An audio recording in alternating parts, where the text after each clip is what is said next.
আসসালামু আলাইকুম রহমতুল্লাহি ওয়া বারাকাতুহু। লুৎফুজ্জামান বাবর বলতেছিলাম, বাংলাদেশ থেকে। কে বলতেছেন? হ্যালো হ্যালো হ্যালো, কথা বলেন না কেন? আবার ফোন দিছেন কে? হ্যালো। ওয়ালাইকুম আসসালাম রাহমাতুল্লাহি ওয়া বারাকাতুহু। দিল্লি থেকে আমি হাসিনা বলতেছি। অবশেষে তুমি মুক্তি পাইলা, তুমি মুক্তি পাইলা। আমার পতন ঘটিয়ে অবশেষে সব অপরাধী মুক্তি পেয়ে গেল। নিরপরাধ মানুষকে হত্যা করা, নিরপরাধ মানুষকে শাস্তি দেওয়া, নিরপরাধ মানুষকে জেলের মধ্যে বন্দী করা, এইসব তোমার কাজ ছিল। এই কাজগুলো এখন বদ্ধ হয়ে গেছে, কারণ তুমি যে আর নাই। কবে আসবা দেশে? যদিও দেশে যাইতাম, আর যাব না। অনেক শত্রু খোলামেলা ভাবে ঘুরতেছে। কবে কোথায় কিভাবে আমাকে বম দিয়ে উড়িয়ে দেয় বলা তো যায় না। একে জনগণের চাপে বাঁচি না, দুই আবার বড় বড় শত্রুরা খালাস পেয়ে গেল। ভয় লাগে কেন? ভয় লাগতেছে? হ্যাঁ, খুব ভয় লাগতেছে। তোর ভয় দেখে আমি খুশি হইতেছি। এরকম ভয় নিয়েই থাকবি সারাটা জীবন। ইন্ডিয়াতে বেশি দিন আর থাকতে পারবি না। মোদিও তোর মতো শেষ হয়ে যাবে। আমাকে যা বলার বলো। আমার স্বামীকে একটা কথা বলবা না।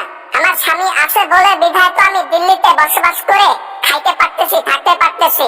নাহলে এতদিনে 7 আসমানের উপরে আমার রুহুটা গিয়ে পৌঁছে থাকতো।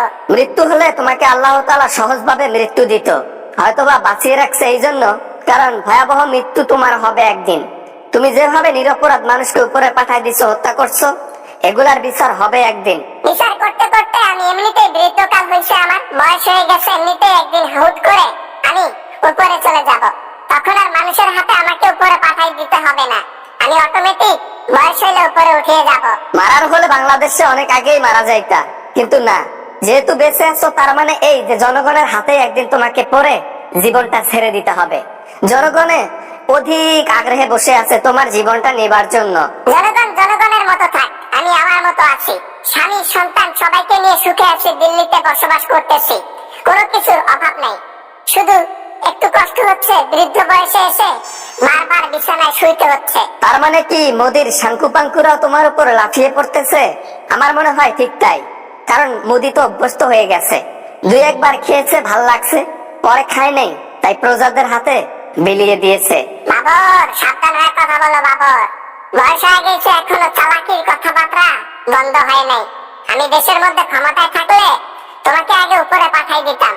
যা হবার হতো, কিচ্ছু করতে পারতো না জনগণ। আপনার হাতে আমার মৃত্যু লেখা নাই বলেই এটা না যে আপনার হাতে আমার মৃত্যু নাই লেখা বলে এটা না যে আপনি আমার হাতে মরবেন, এটাই সত্য। আপনি বেঁচে আছেন এটার জন্য যে আমাদের হাতে আপনার মৃত্যু হয়ে গেছে লেখা। আপনি আর বেশি দিন নাই। জনগণের হাতে মোদিও ঘায়েল হয়ে যাবে, তখন কোথাও জায়গা না পেয়ে বাংলাদেশে আসতে হবে।